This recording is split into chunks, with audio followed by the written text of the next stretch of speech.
पूछ नहीं रहा हूँ, सबको बता रहा हूँ। अगर सब कुछ सही रहा तो इसी महीने तुम्हारी शादी हो जाएगी। लेकिन भैया मुझे ये शादी नहीं करनी है। आपने मेरी मर्जी पूछी एक बार?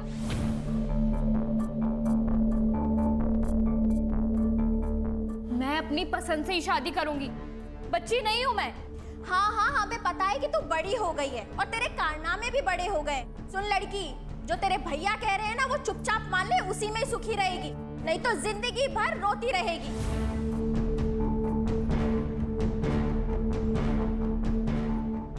भैया वो समझाती क्यों नहीं हो? कुछ बोलो ना प्लीज।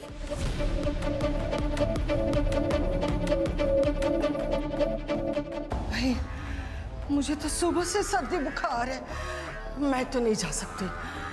तुम दोनों जाकर सारिका के लिए लड़का देखा और बेटा तुम्हें जो अच्छा लगता है वो करो और शादी पक्का करके ही आना। माँ जी आप क्या कह रही हैं? आपकी इतनी तबीयत खराब है, मैं आपको अकेला छोड़कर कैसे जाऊं? एक काम करते हैं, इन दोनों को ही जाने दो। सुनिए जी, आप अपना रिश्ता पक्का करके ही आना। इस नेक काम में देर नहीं होनी चाहिए। हाँ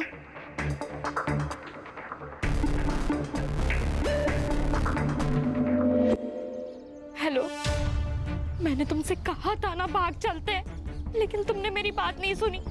कल भैया मुझे पुणे लेके जा रहे हैं लड़का देखने। नहीं, मुझे शादी नहीं करनी है, मुझे तुम्हारे साथ रहना है। तब तुम ही कुछ करो वरना मैं यहाँ अपनी जान दे दूंगी। भाभी नहीं नहीं, भाभी नहीं। तुझे मना किया था इससे बात नहीं करने के लिए, तू नहीं सुनेगी। रुक, तुझे बताती हूँ। गोपाल, ये देखो तुम्हारी बहन के कारनामे। मना किया था ना तुमने बात करने से, फिर भी नहीं सुधरी है। हमारे खानदान का नाम खराब करके रहेगी। अरे कुछ करो, का नाम खराब करके रहेगी। आई अभी नहीं आ सकती मैं, कुछ ही दिनों में मेरे ऑफिसर्स की एग्जाम है। ये एग्जाम पास कर ली ना, पोस्ट भी बढ़ जाएगी और सैलरी भी।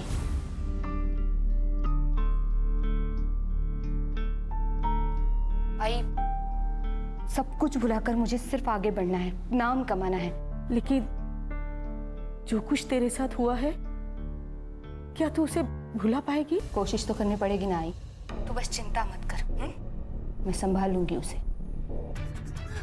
मैं जो कुछ भी कर रहा हूँ तेरे भलाई के लिए कर रहा हूँ, समझी? चल भैया नहीं, भैया नहीं, समझाया ना तुझे? नहीं करनी चाहती है भैया, समझो। बैठ बैठ बैठ। चलो भैया।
तुम तो बस गोपाल के बाहर जाने की राह देखते रहो।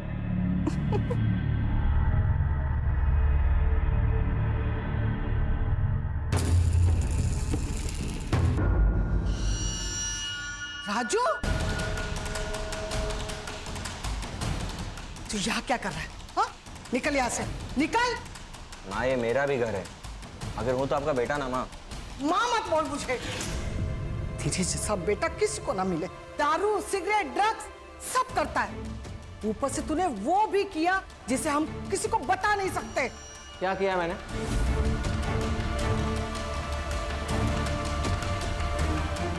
यहाँ पे ना अपने सबके किए की सजा मिल रही, सिर्फ मुझे मत बोलना। माँ जी खाना खा लेने दीजिए, फिर चला जाएगा। तू तो बीच में बोल ही मत, समझी? सारिका, सारिका, सारिका कहाँ है? वो अपने मामा के पास गई है। तू निकल यहाँ से। झूठ मत बोलो, मुझे सब पता है। अगर सारिका वापस नहीं आई ना तो पुलिस को बता दूंगा कि आप लोग उसकी जबरदस्ती शादी करा रहे हो। धमकी दे रहा है? धमकी दे रहा है? ए गर्दुल्ले, तू तो मुझसे बात ही मत कर, मुंह मत लग मेरे। सारिका की जबरदस्ती शादी में होने नहीं दूंगा, समझा? तेरी तो छोड़ो मेरे भाई को। तू हटना रे, हट। काकू प्लीज बचा लो, काकू प्लीज उसे रोको ना, प्लीज काकू बचा लो मेरे भाई को। ये बात ना तुझे तेरे भाई को यहाँ लाने से पहले सोचनी चाहिए थी। छोड़ो मेरे भाई को, छोड़ो ना, छोड़ो, छोड़ो मेरे भाई को, प्लीज छोड़ो उसे, छोड़ो ना, छोड़ो मेरे भाई को। तेजल, साले,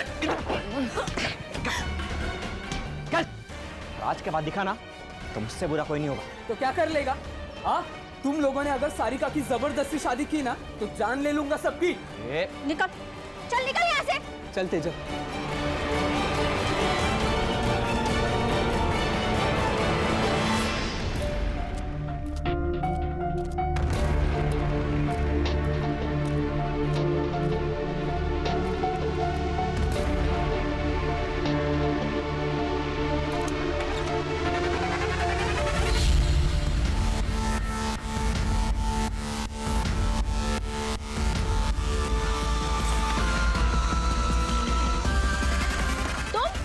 तुम यहाँ क्या कर रहे हो?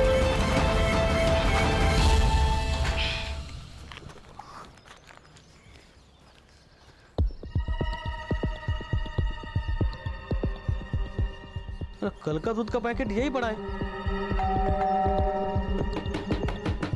भाभी, अरे सुरेश, क्या हुआ?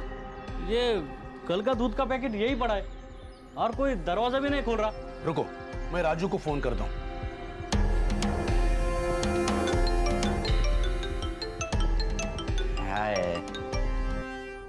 हेलो।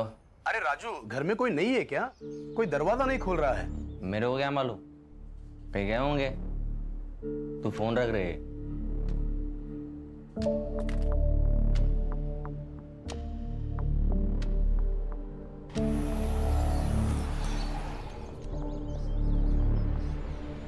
अरे गोपाल भाऊ, घर में कोई नहीं है क्या? दरवाजा नहीं खोल रहे। क्या?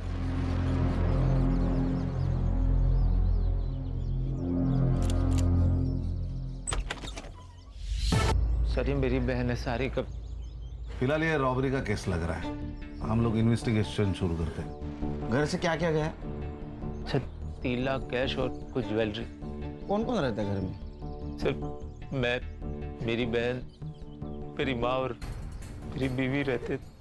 एक छोटा भाई है, उसको माँ ने घर से निकाल दिया। क्यों? सर, हम मांस मच्छी नहीं खाते। वो सर नॉन वेज, शराब, ड्रग सब लेता है। 4-5 साल पहले वो घर से चला गया था। आता है कभी कभी सर, लेकिन हम में से कोई उससे बात नहीं करता।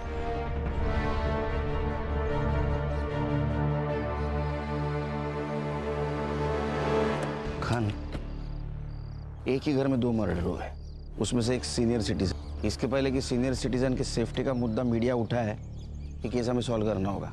Yes sir. सर, इस एरिया में सीसीटीवी कैमरा है कि नहीं वो चेक करता हूँ और पड़ोसियों से भी पूछताछ करता हूँ। संग्राम, कि गोपाल से ज्वेलरी की फोटोग्राफी लेना और आसपास के ज्वेलरी शॉप में सर्कुलेट कर देना। सर, और कोई बेचने आए तो जल्दी से इन्फॉर्म करने के लिए बोलना। अरे राजू, चलो बोलो क्या, फैमिली मैटर लग रहा है। सर, वो राजू है ना, एक नंबर का टपोरी है सर। तो खुद के घर में भी ऐसे आता है जैसे घर में कोई चोर घुस रहा हो। कभी हेलमेट पहन के, सर पे रुमाल बांध के, और जब देखो तब नशे में धुत रहता है साहब। कुछ दिन पहले बहुत झगड़ा हुआ था सर। वो सारिका की दोस्त तेजल और उसका भाई दोनों यहाँ पे आए हुए थे। तब राजू और मधु ने उन्हें मार मार के घर से भगा दिया था। क्यों? प्यार का चक्कर था शायद। सारिका की शादी की बात को लेकर झगड़ा हो रहा था। सारिका से दूर रहने की धमकी दी थी मधु ने तेजल के भाई को। आज के बाद दिखा ना तो मुझसे बुरा कोई नहीं होगा। तुम लोगों ने अगर सारिका की जबरदस्ती शादी की ना तो जान ले लूंगा सबकी। गोपाल के ज्यादा दोस्त नहीं है सर। हाँ, एक उमेश नाम का बंदा है, मार्केट में दोनों साथ में काम करते हैं। उसका काफी आना जाना भी है उसके घर पे। साहब, मैं तो खुद शॉक्ड हूँ। शांति चाची तो माँ जैसी थी। गोपाल तो मेरे भाई से भी बढ़कर है साहब। अब वो पुणे के रिश्ते के बारे में मैंने ही बताया था उसे। मुझे लगा भाभी और चाची साथ में जाएंगे, नहीं तो मैं खुद चेक कर आता ना। सर मैं अपनी माँ को क्यों मारूंगा? अरे पैसा बहुत बुरी चीज होती है, वो रिश्ते नाते कुछ नहीं देखती। और तू तो ये सुट्टे वाला है ना, गंजेड़ी नशेड़ी बेवड़ा, तेरे ऊपर कैसे भरोसा करेंगे? मैं अपने पैसे की पीता हूँ सर, और अपने फैमिली को मार दो इतना आउट नहीं रहता मैं। अच्छा, ये शांति देवी और मधु इसको कब मिला था आखिरी बार? 4 से 5 दिन पहले मिला था। इसके बाद मैं उनसे कभी मिला नहीं। मेरा फैब्रिकेशन का अपना धंधा है। तेरा इतना बड़ा घर है, तू अकेला बाहर क्यों रहता है? आपको क्या करना है उससे? तमीज से बात कर। मेरा मतलब है सर कि मेरी लाइफ है, मेरी मर्जी, कुछ भी करो। निकल निकाल। जर जास्त शहाणा है आप। की कुंडली निकालो सर।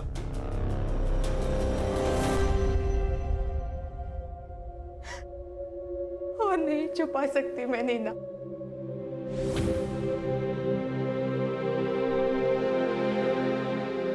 तंग आ गई हुई सबसे। तो क्या सोचा है तूने? यही कि नागपुर ट्रांसफर करवा लेती हूँ आई के पास।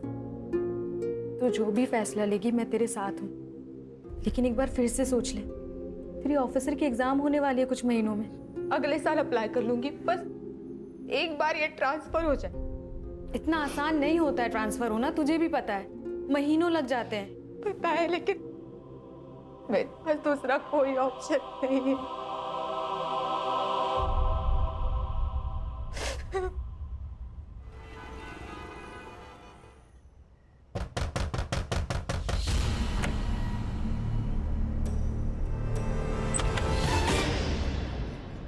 सर मैंने राजू के स्टेटमेंट क्रॉस चेक किए, वो तीनों दिन फैब्रिकेशन की शॉप में ही था। फुटेज भी चेक किए सर। उसने किसी को सुपारी दी होगी, उसके सीडीआर निकालो। सर गोपाल के घर के बाहर कोई सीसीटीवी नहीं है। वो चोरी के गहनों का क्या हुआ? सर उस दिन डिटेल ले नहीं पाया, उनकी हालत बहुत ख़राब थी। डिटेल्स लेता और सर्कुलेट करता हूँ। देखो गणेश भाऊ, चोरी के गहने खरीदी करने वाला भी चोर होता है। अगर तुम्हारे पूछताछ को अच्छी तरह रिस्पॉन्ड नहीं कर रहा होगा तो एग्रेसिवली पूछताछ करो उसकी। Sir, excuse me. हाँ काकू। बेटा मेधा कहाँ है? वो तो नागपुर आई है ना। नहीं तो। लेकिन वो तो 2 दिन पहले ही नागपुर के लिए निकल गई है। मुझे लगा वो वहीं होगी, इसलिए मैंने कॉल नहीं किया। नहीं, वो आने वाली थी, लेकिन फिर उसका फोन आया और उसने कहा कि शाम को उसको कोई ज़रूरी काम है, तो वो दूसरे दिन आएगी। मुझे नहीं पता इसके बारे में, मैं पता करके बता दूँ काकू, आप टेंशन मत लीजिए। बेटा जरा जल्दी पता करके बताना मुझे।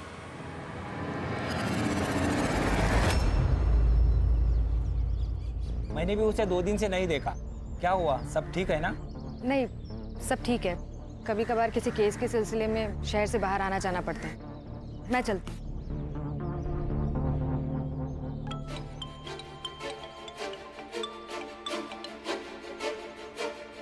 हाँ बोल। मेधा का 2 दिन से पता नहीं चल रहा है। देख, वो जिंदा रही या मर जाए मुझे कोई फर्क नहीं पड़ता, पर सुन, दोबारा मुझे फोन मत करना।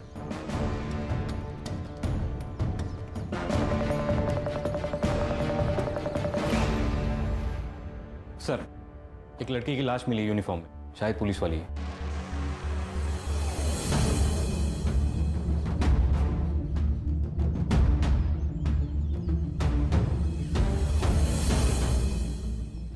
चल चलो। पीछे हटो। सर गला घोट के मारा गया है इसे।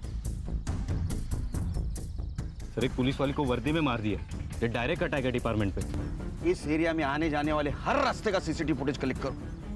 ये कौन है, इसे ढूंढ के निकालो। Right sir.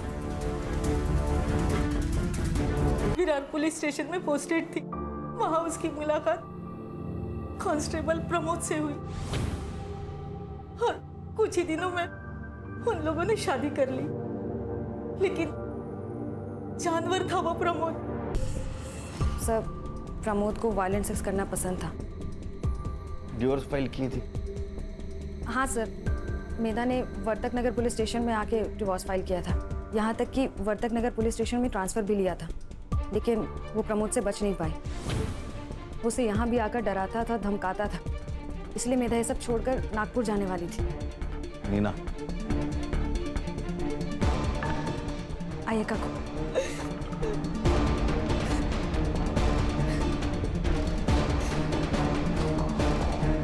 सर, मधु और शांति देवी की पीएम रिपोर्ट आ गई। सर, इसके मुताबिक इन दोनों की मौत 16 तारीख को रात 10 से 12 के बीच में हुई थी। किसी शार्प ऑब्जेक्ट से वार किया गया है सर। सेम वेपन है, मार्क्स के निशान। सबके फिंगरप्रिंट्स ले लो और मर्डर स्पॉट पे मिले फिंगरप्रिंट से मैच कर लो। Right sir. सर सर मैं मेधा की मौत के बारे में सोच रहा था। मुझे उसके कॉल डिटेल्स चाहिए जल्द से जल्द। ओके सर, मधु के फोन में ये वीडियो मिला है सर।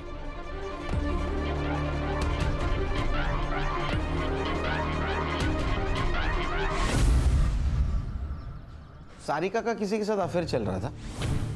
मुझे नहीं पता सर, हमारे कॉलेज का ही कोई लड़का है। दोस्त थी ना तो उसकी? तुझे नहीं पता? मुझे नहीं पता मैडम।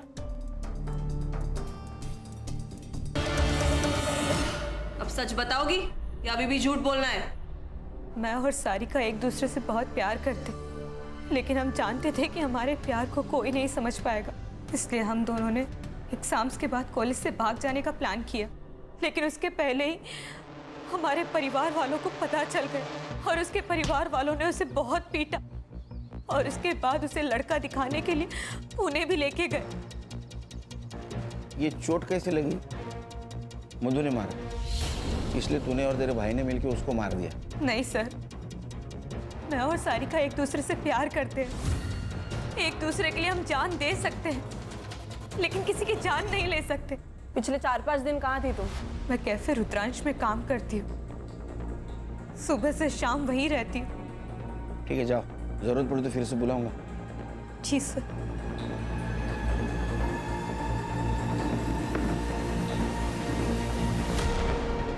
सर, ये लड़की सच बोल रही थी। कैफे में ही काम करती है, मैंने बात की ओनर से। लेकिन इसके ऊपर भरोसा नहीं रख सकते संग्राम, क्योंकि सारिका के घर वाले इन दोनों को मिलने नहीं दे रहे थे। वो वीडियो भी उनके हाथ लग चुकी थी और वो सारिका के लिए लड़का भी देख रहे थे। तो हो सकता है गुस्से में आकर तेजल ने उन दोनों को मार दिया और हमें भटकाने के लिए रॉबरी की हो सर। मेधा के सीडीआर के हिसाब से उसकी माँ प्रमोद, नीना, इसके अलावा वर्तक नगर पुलिस स्टेशन का दीपक शिंदे, उसके साथ बातें होती थी। उसके हमने चार्ट रिकवर किए, ये रहे।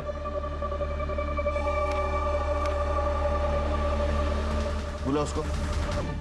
सर, मेधा ने प्रमोद की वजह से ही ट्रांसफर लिया था, लेकिन प्रमोद उसे फिर भी परेशान कर रहा था। उसने खुद बताया तुमको?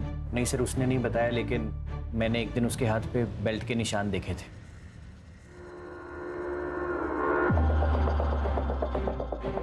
मेधा, ये सब क्या है? छुपाने की जरूरत नहीं है, सच सच बताओ। वो वापस आ गया है, अभी भी मारता है मुझे। कहता है जब तक डिवोर्स नहीं हो जाता मैं उसी की बीवी रहूंगी। सर, मेधा कंप्लेन करने से डरती थी और उसने मुझे भी चुप रहने के लिए कहा था। तब सर नीना ने कहा कि उसे नीना कौन? सर, नीना काणेकर। सर, आप ही के पुलिस स्टेशन में कांस्टेबल है। सर, उसने कहा कि थाने डिस्ट्रिक्ट कलेक्टर मिलिंद सुरभे से मिलना चाहिए, क्योंकि उन्होंने ऐसे बहुत सारे केसेस सॉल्व किए हैं। तो सर, मेधा उनसे मिलने के लिए गई थी। मेधा से प्यार करते थे तुम? हाँ सर, मैं दिल से प्यार करता था उसे। मेधा, आई लव यू। इससे बेहतर दिन नहीं मिलता मुझे, इसीलिए तुम्हें प्रपोज कर रहा हूँ आज। सारे मर्द एक जैसे होते हो ना, तुम लोगों को बस एक ही चीज चाहिए। मेधा, देखो तुम गलत सोच रही हो। मैंने तो सिर्फ अपनी फीलिंग बताई है। देखो, अगर तुम्हें नहीं पसंद है तो मैं इस टॉपिक के बारे में कभी बात नहीं करूंगा और ना कभी तुम्हें फोर्स करूंगा। I promise. Sorry Deepak, actually आजकल मेरे साथ हर कोई बस यही कर रहा है, तो मैंने। कौन? प्रमोद?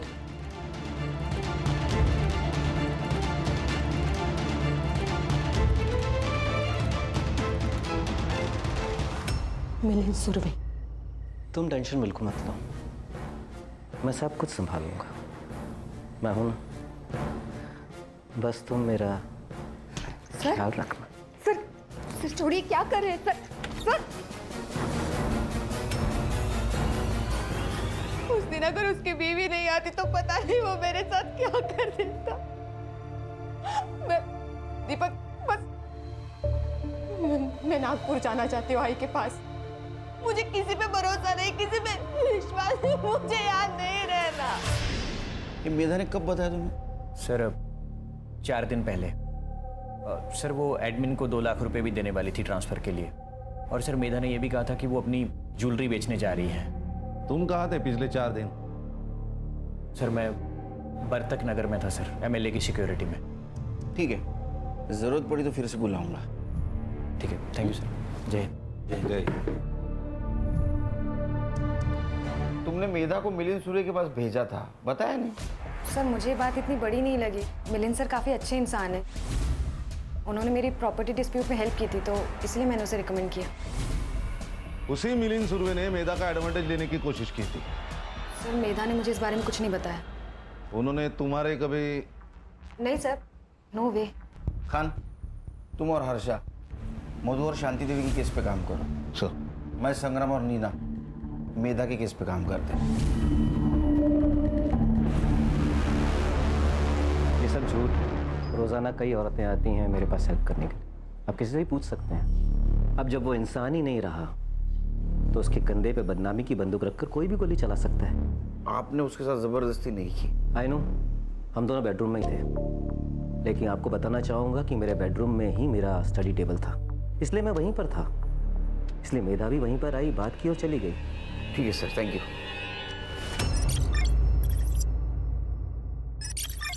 सर, मैंने सबके रिपोर्ट्स चेक किए, कुछ सस्पिशियस तो नहीं लग रहा, सिवाय इस एक कनेक्शन के सर। इन दोनों के बीच काफी कांटेक्ट हुआ है सर, और इनके सोशल मीडिया चैट्स भी है।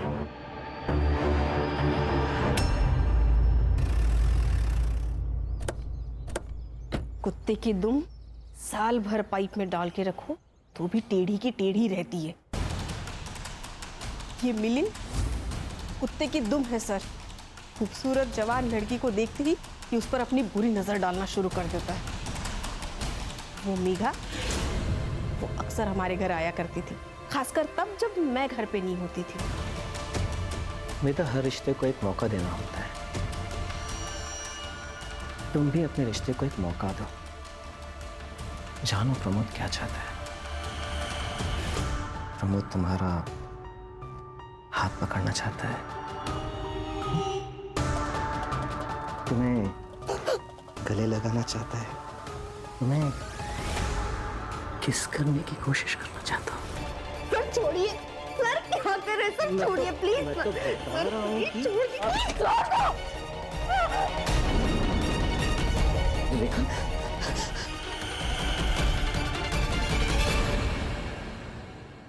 इस मुंह से बताएं सर, एक इज्जती तो सब कुछ है हमारे लिए।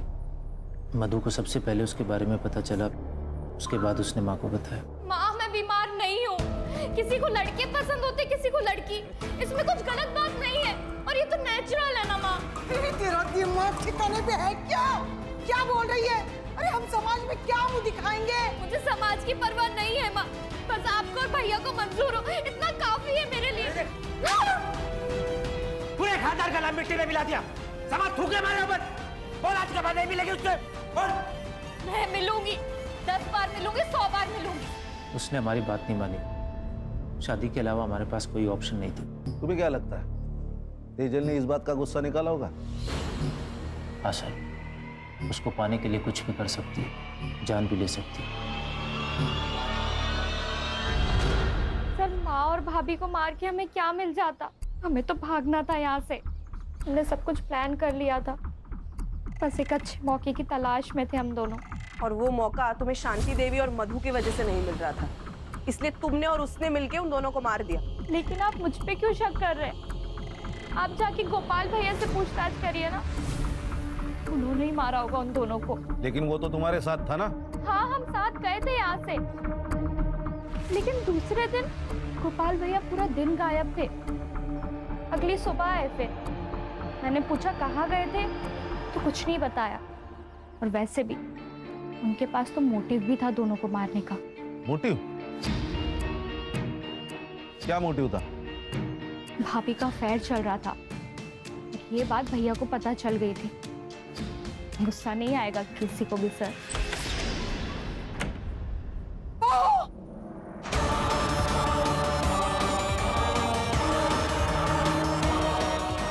सब क्या नाटक लगा है तुम लोगों ने? मुझे शर्म नहीं आई ये सब करते हुए? बताओ बताओ गोपाल को ये सब तू कर रही थी? बता दो, डरती नहीं हूँ उससे। वैसे भी मैं राजू के साथ अपनी मर्जी से सोती हूँ। वो मेरे साथ कोई जबरदस्ती नहीं करता। तुम गोपाल की बीवी है, बीवी और शादीशुदा औरत।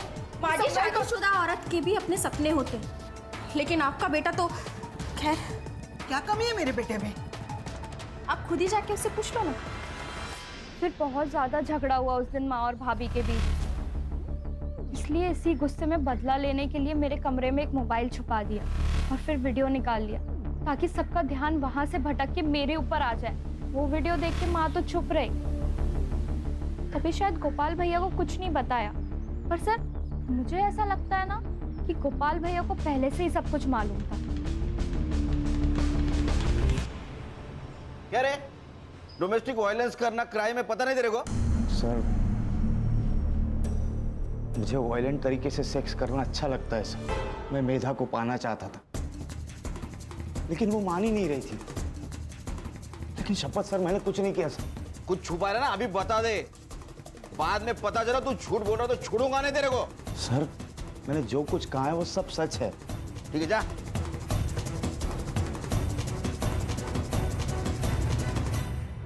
सर 16 तारीख को गोपाल की सेलफोन लोकेशन पुणे के किसी आउटस्कर्ट्स एरिया में थी। वहाँ ठीक 12 बजे उसका फोन स्विच ऑफ हुआ और उसके एग्जैक्टली 24 घंटे बाद उसका फोन स्विच ऑन हुआ। ये बात तो तय है सर कि वो पुणे में नहीं था 16 तारीख को। वो गोपाल को लेके आ।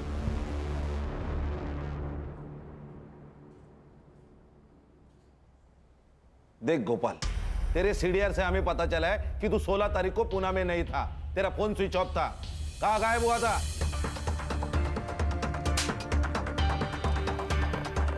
बताता हूँ सर। सर अकेले में बात कर सकता? अरे मैं अकेला इसे समझ और बोल। सर मैं बिरोही आयुर्वेदिक मेडिकल सेंटर गया था। मैं इम्पोर्टेंट हूँ सर। मुंबई के बाहरी इलाके के पास ये सेंटर है। मैं पूरा दिन वहाँ पे ट्रीटमेंट के लिए था, शाम को वापस आ गया। पर तू पहले क्यों नहीं बताया ये बात सर मैं कैसे सबको बता सकता था? सर मधु को भी ये बात शादी के बाद पता चली है। हमारे बीच में कभी कोई संबंध नहीं था। और जब मैंने मधु और राजू को एक साथ बिस्तर पे देखा, पागल सा हो गया सर। पर मैं करता भी क्या सर? पर सर मैंने ठान लिया, कुछ भी हो जाए मधु को अपने पास वापस लाऊंगा। और सर इसीलिए मैं वहाँ पे ट्रीटमेंट के लिए जाता था। एड्रेस और नंबर ले लो सेंटर का। सर कंट्रोल रूम से कॉल था। किसी अननोन आदमी ने पीसीओ से इंफॉर्मेशन दी है। ये तेजल और उसका भाई राहुल कल रात को गोपाल के घर के पीछे की दीवार लांघ कर अंदर घुसे थे। फेक कॉल भी हो सकते हैं। नहीं सर, लेकिन चांस लेके तो देखते हैं। सर एक काम करता हूँ, मैं नीना और हर्षा वहां जाके चेक करते।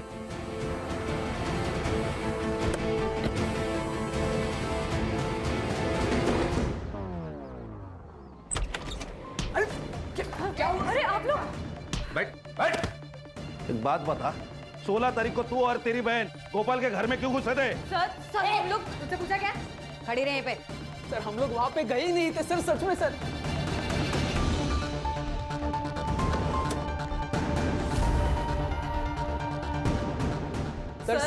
सर आप भरोसा कीजिए, हम कहीं नहीं गए थे उस दिन। तो फिर ये सब ज्वेलरी कहाँ से मिली? हाँ, ये कहाँ से मिला आपको?